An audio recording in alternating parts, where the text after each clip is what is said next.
तो दोस्तों में स्वागत है आपका कहानियों की दुनिया पे। आज मैं आपको सुनाऊंगा बुद्धि के चमत्कार की। तो शुरू करते हैं। काशीपुर के जंगल में एक नरभक्षी बाघ रहता था। वह आने जाने वाले यात्रियों को खा जाता था। इस कारण लोगों का वहां आना जाना बंद हो गया। अब बाघ को खाने के लिए मनुष्य का मांस नहीं मिल रहा था। परिणाम स्वरूप बाघ ने जंगल के जानवरों को मारना शुरू कर दिया। जंगल के जानवरों का जीवन अनिश्चित हो गया। अब कोई नहीं जानता था कौन मरेगा और कौन बाघ का शिकार बनेगा। बाघ के उपद्रवों से तंग आकर जंगल के जानवरों ने एक बैठक बुलाई। इसमें हाथी से लेकर खरगोश तक सभी जानवर थे। बैठक का मुखिया एक हाथी को बनाया गया। हाथी ने सभी को संबोधित करते हुए कहा, देखो भाइयों, इस समय हम सभी का जीवन खतरे में है। पता नहीं बाघ कब आएगा और किसको मारकर खा जाएगा।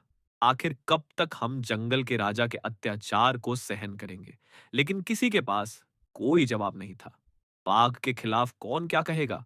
तभी एक मोर खड़ा हुआ और चेयरमैन का अभिवादन करते हुए बोला, अध्यक्ष महोदय और मेरे मित्रों भाइयों, मेरे पास एक तरकीब है।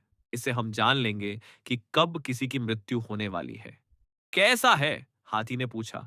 तुमने क्या सोचा है? सभी जानवरों में आशा की किरण दिखाई देने लगी।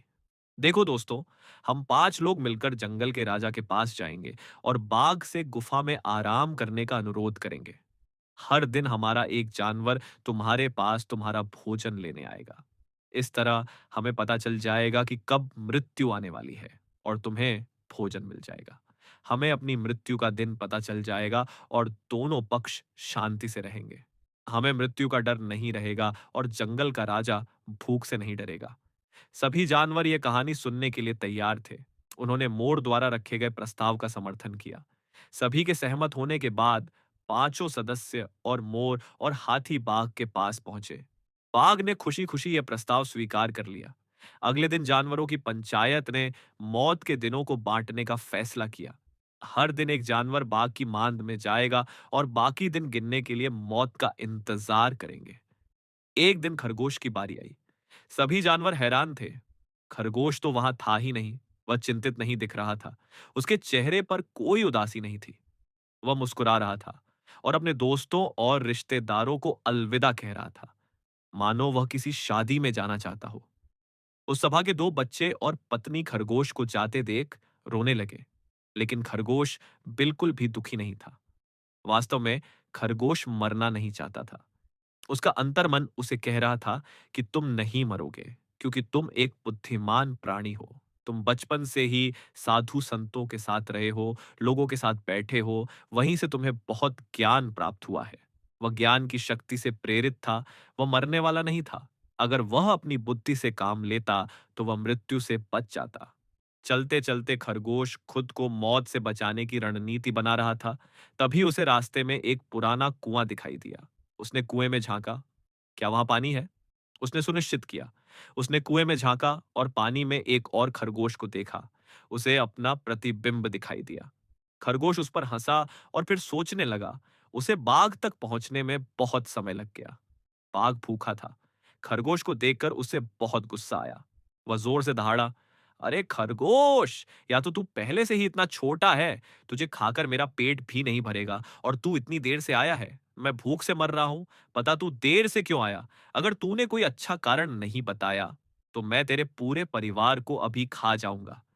क्या बताऊं महाराज, मुझे रास्ते में एक और बाघ ने रोक लिया। क्या बात कर रहे हो? इस जंगल में मेरे अलावा कोई और बाघ नहीं है। क्या? वो इतना जिद्दी है? मैं उसे मार डालूंगा। उसे इस जंगल में आने का कोई अधिकार नहीं है।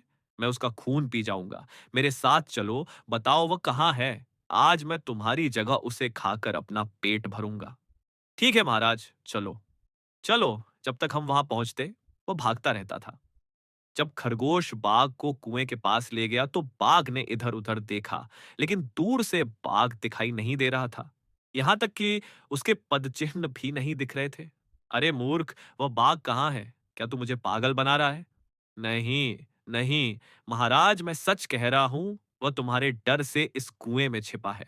खरगोश चिल्लाया, देखो महाराज, वो इस कुएं में छिपा है। उसने कुएं में झांका और एक बाघ को देखा। ये उसका अपना प्रतिबिंब था। बाघ गुस्से में कुएं में कूद गया, उसका सिर एक पत्थर से टकराया और वह मर गया। खरगोश खुशी से नाचने लगा।